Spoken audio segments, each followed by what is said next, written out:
여러분 어떻습니까? 여러분 인생살이가 어떻습니까? 여러분들 이제 만날 수 있다 그러면은 차 한잔 나누면서 인생에 대해서 또 하나님에 대해서 여러 가지 대화를 나눌 수가 있는데, 이 사람이 인생을 산다고 하는 것이 쉽지 않아요. 더욱이 참된 신앙을 가진다. 이거 참 어려운 일입니다. 더 나아가서 신앙이 자라고 성숙해야 되는데 이게 쉽지 않죠. 그러니까 이게 신앙의 특성 중에 하나인데, 예수를 믿는다.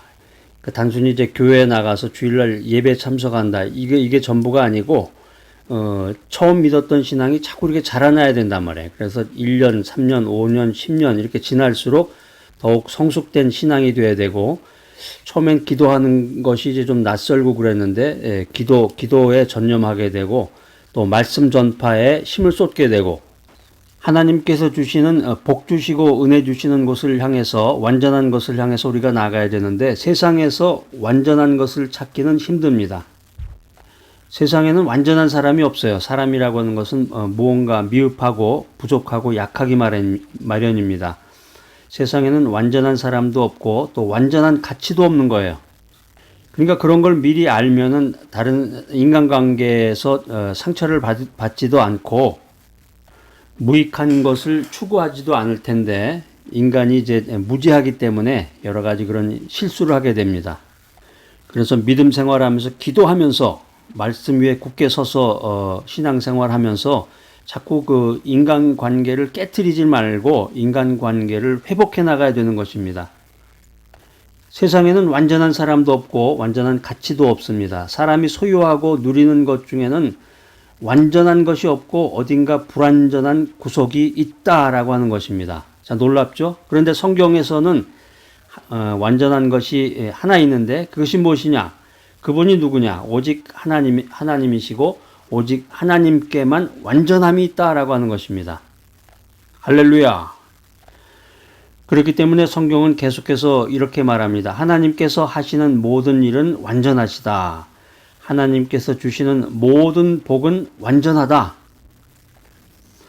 하나님께서 주시는 복은 영혼이 잘됨과 같이 범사가 잘되고 강건한 복이기 때문이다 라고 하는 것입니다. 자, 오늘 구약성경 창세기 49장 22절로 24절 말씀 한번 찾아서 읽어보도록 하겠습니다. 오늘 이제 여기 나오는 인물이 등장인물, 성경 읽으면은 이제 등장인물이 누구냐, 또 그 장소가 어디냐, 그 백그라운드가 뭐냐, 여기에 좀 여러분들이 관심을 많이 가지셔야 돼요. 그래야 성경을 이해하는데, 성경에 집중하는데 도움이 됩니다. 여기 이제 요셉이라는 사람이 나오죠. 요셉. 먼저 성경 말씀 읽어보겠습니다. 창세기 49장 22절로 24절. 자, 시작. 요셉은 무성한 가지, 곧 셈 곁에 무성한 가지라. 그 가지가 담을 넘었도다.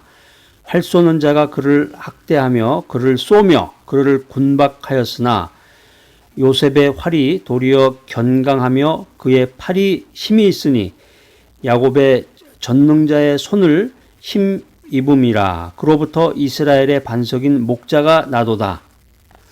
오늘 성경 말씀을 통해서 요셉이 얼마나 큰 축복을 받았는지, 얼마나 큰 보상, 리워드를 받았는가 하는 것을 성경은 구체적으로 말하고 있습니다. 리워드라고 해서 이제 미국에서도 뭐 이제 물건을 사거나 크레딧 카드, 한국에서도 그런 거 많죠. 크레딧 카드를 쓰거나 그러면은 이제 그 리워드라고 해서 그걸 이제 축적해 주는데, 이제 한국에서도 보면 그 스타벅스 같은 데 가면은 그 커피를 시키고 뭐 이렇게 주문을 할 때마다 그 뭐라고 이제 얘기를 하죠. 그 리워드 축적하는 거에 대해서 자세한 얘기를. 신앙생활도 마찬가지예요. 정말 믿음 안에서 온전히 말씀에 굳건히 서서 하나님만을 전능자로 알고 하나님만을 예배할 때 하나님께서 나를 축복해 주시고 주님께서 나에게 리워드를 해 주신다는 것입니다. 여기 이제 오늘의 등장인물, 아주 그냥 대단한 분이 나오는데, 요셉, 꿈쟁이 요셉이라는 말도 하고 이제 총리 대신 요셉이라는 그런 여러 가지 닉네임이 많은데, 요셉에 대한 거는 이제 뭐 책으로도 나와 있고 만화 영화도 있어요. 애니메이션. 여러분들 관심 있는 분들은 한번 찾아서 이렇게 보시면은, 야, 어쩌면 이렇게 성경에 나와 있는 그 인물들이 그 소설 같은, 소설의 주인공, 또 영화 속의 그 멋진 그 감동적인 한 편의 영화 속의 주인공처럼 어쩌면 이렇게 파란만장한 인생을 살았을까 하는 생각을 하게 됩니다. 요셉은 야곱의 아들이죠. 야곱의 아들인데 야곱이 이제 가나안에 되돌아오기 전에 하란에서 이제 요셉을 낳게 되는데 요셉의 어머니가 누구였어요? 라헬이죠. 라헬.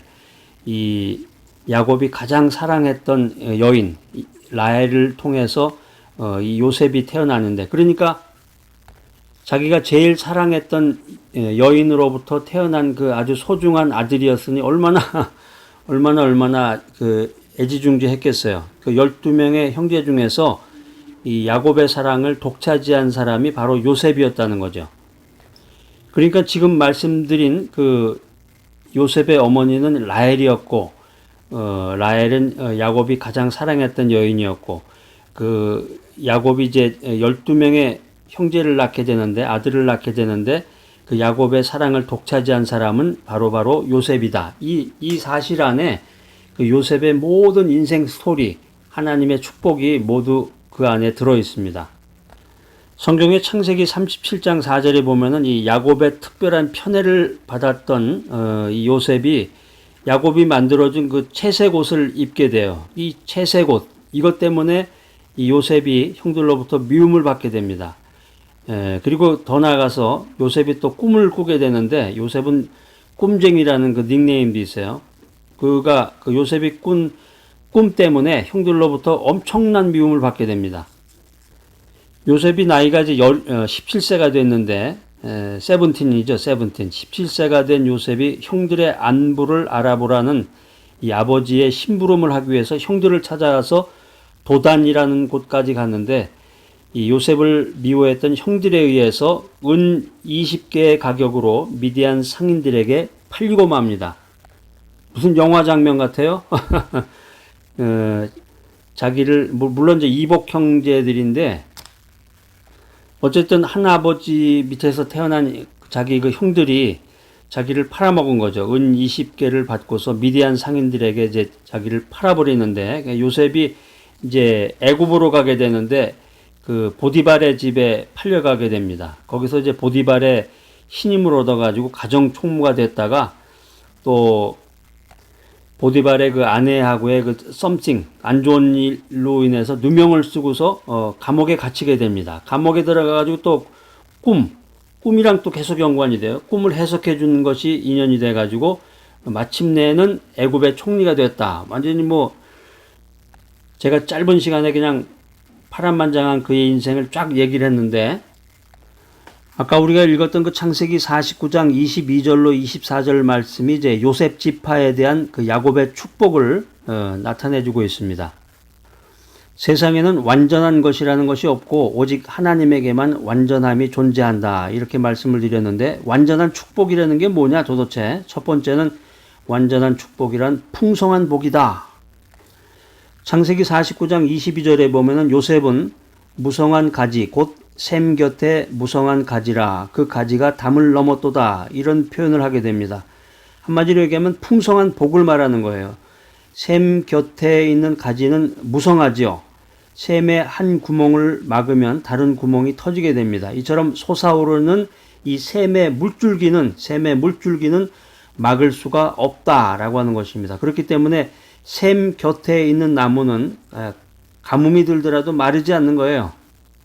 이 말 들어보니까 어서 생각나는 구절이 있는 것 같으네요. 마찬가지로 하나님께 근원을 두고 사는 성도는 풍성한 복을 받게 된다. 샘 곁의 나무는 가뭄이 들지라도 마르지 않는다. 이 말을 들으니까 시편 1편에 있는 말씀 생각납니다. 시편 1편 3절 저는 시냇가에 심은 나무가 시절을 쫓아 과실을 맺으며 그 잎사귀가 마르지 아니함 같으니 그 행사가 다 형통하리로다. 할렐루야. 하나님께 근원을 두고 사는 성도는 풍성한 복을 받는다는 것입니다. 풍성한 복을 받는다. 시냇가에 심긴 나무가 그 시절을 쫓아 과실을 맺듯이 풍성해진다라고 하는 것입니다. 할렐루야.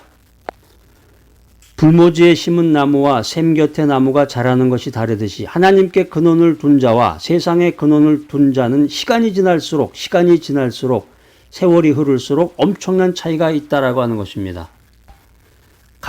나무의 가지가 담을 넘어가는 것처럼 하나님께서 성도에게 주시는 복은 자기에게 주어진 영역이 좁아 보일 정도로 차고 넘친다라고 하는 것입니다.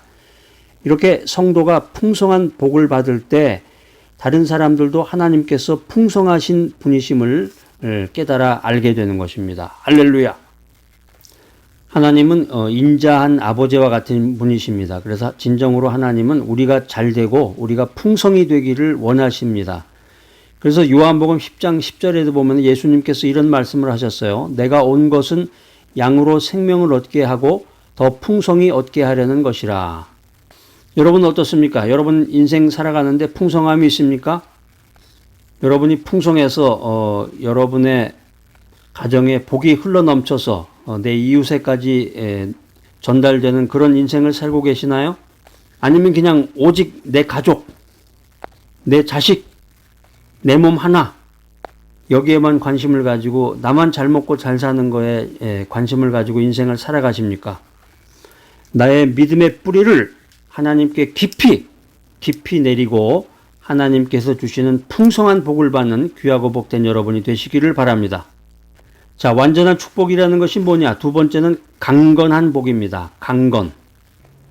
창세기 49장 23절 24절에 보면은 활 쏘는 자가 그를 학대하며 그를 쏘며 군박하였으나 요셉의 활이 도리어 견강하며 그의 팔이 힘이 있으니 이렇게 기록되고 있습니다. 이 말을 풀이하면 요셉에게 강건의 복이 있다는 거예요. 강건의 복이 있어서 대적의 공격을 강한 힘으로 물리칠 수 있다. 이것을 성경은 말하고 있습니다. 우리가 이 세상 살면서 이제 육신을 입고 사는 건데 육신을 입고 살아가는 사람에게 하나님께서 주시는 가장 큰 복은 강건의 복이에요. 강건의 복. 강건하지 않으면 몸이 건강하지 않으면 만사가 다 귀찮은 거죠. 그냥 침대에 비실비실 힘이 없어가지고 누워가지고 그냥 미움만 먹는 신세밖에 되지 않을 겁니다. 힘이 약해서 늘 대적에게 시달리는 것처럼 괴로운 일은 없습니다. 그럴 때 차라리 죽는 게 나을 거야. 이런 엉뚱한 생각까지 하게 되는데 성경은 강건을 약속하고 있습니다. 그리고 그 강건이 전능자의 손을 힘입은 것이다. 이렇게 성경은 말하고 있습니다. 인생은 스스로 강건할 수 없는 거예요. 하나님께서 강건케 해주셔야 강건할 수 있는 것입니다. 이 말씀을 통해서 신약 성경에서도 이 말씀을 풀이해주고 있는데 디모데 후서 4장 7절에 보면 사도 바울이 이런 메시지를 전합니다. 주님께서 내 곁에 서서 나를 강건케 하셨다. 이런 고백을 합니다. 인생이라는 것이 사람이라고 하는 것이 육신이 강건할 때 정신이 강건해질 수 있는 거예요. 강건한 사람이 세상 모든 어려움을 물리치고 승리하는 인생을 살 수 있는 것입니다. 또 강건한 사람만이 큰일을 할 수가 있는 것입니다. 성경에 보면은 모세는 120세가 되어서도 그 눈이 흐리지 않고 기력이 쇠하지 않았기 때문에 이스라엘 백성을 무덥고 추운 광야에서 40년 동안을 인도할 수 있었다. 이렇게 성경은 말하고 있습니다. 그러니까 나이가 들면은 흐릿해가 잘 안 보인다 그러잖아요. 이제 그런 것도 있고 눈에 이제 총기가 사라진다 그러죠. 눈이 흐리멍텅하니 썩은 동태의 눈처럼 그냥 흐리멍텅해가지고 세상을 바라보게 되면은 올바른 일을 할 수도 없을 뿐더러 하나님께 영광을 돌릴 수가 없는 것입니다. 성경에 보면은 여호수아 14장 11절 12절에 보면은 갈렙은 85세가 되어서도 모세가 그를 보내던 날과 같이 강건하여서 가나안 정복 전쟁을 잘 수행했다. 이런 말씀을 우리가 성경 말씀을 통해서 알 수가 있습니다. 자, 오늘 이 메시지 들으신 여러분들, 하나님께서 나를 강건케 하신다. 이런 확신을 가지고 기도해야 되겠습니다. 성경이 말하는 완전한 축복이라는 것이 무엇이냐? 첫 번째 뭐라고 그랬어요? 풍성한 복이다. 시편 1편 3절에 나오는 말씀처럼 시냇가에 심긴 나무가 그 시절을 쫓아 과실을 맺듯이 풍성해진다라고 하는 것입니다. 성경이 말하는 완전한 축복이라는 것이 무엇이냐? 두 번째 뭐라고 그랬어요? 강건한 복이다. 사람은 육신이 강건할 때 정신도 강건하고 강건한 사람이 큰 일을 할 수 있고 강건한 사람이 주님께 큰 영광을 돌린다. 모세는 120세가 되어서도 눈이 흐리지 않았고 갈렙은 85세가 되어서도 가나안 정복 전쟁을 수행할 수가 있었다. 우리도 하나님께서 우리를 강건케 하시도록 기도해야 된다. 마지막 세 번째, 성경이 말하는 완전한 축복 세 번째는 무엇이냐? 신령한 복입니다. 창세기 49장 24절에 보면은 요셉에게서 이스라엘의 반석인 목자가 난다 이렇게 표현하고 있습니다.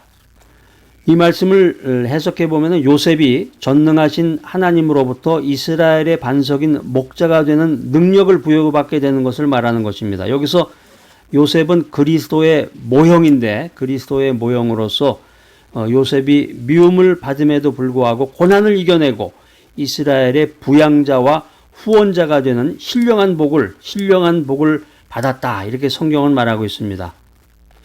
성경을 연구해 보면 이 요셉의 인생은 복의 근원으로서의 인생이었구나. 이걸 알게 되고 요셉이 가는 곳마다 하나님의 완전한 복이 임했구나. 이 사실을 깨닫게 됩니다. 하나님께서는 요셉에게 복을 나누어 주는 사람이 되는 가장 신령한 복을 요셉에게 주었습니다. 자, 여러분들 어떻습니까? 이런 신령한 복을 사모하고 계시나요? 아유, 저는 그냥 돈이면 오케이입니다. 캐시만 주세요. 현찰만 주세요. 이런 좁고 어리석은 생각을 버리고 이제는 좀 더 성숙해서 복을 나누어 주는 사람이 돼서 가치 있는 인생을 살아나가야 되겠습니다. 우리가 믿음 생활하면서 온갖 좋은 것이 하나님께 다 있구나. 이 사실을 깨달아야 되겠습니다. 오늘 여러분들 이 메시지를 들으시고 지금 이 순간부터는 세상에 있는 이 불완전한 것들을 사모하지 말고 하나님께서 주시는 이 완전한 복을 사모해야 되겠습니다. 할렐루야. 하나님께서 믿음 안에서 주시는 풍성한 복을 받아라. 하나님께서 믿음 안에서 주시는 강건한 복을 받아라. 하나님께서 믿음 안에서 주시는 신령한 복을 받아라. 자, 오늘 이 귀한 메시지 들으신 여러분들 풍성하고 강건하게 되며 고난을 이겨내고 복을 나누어 주는 신령한 자가 되시기를 간절히 기대합니다.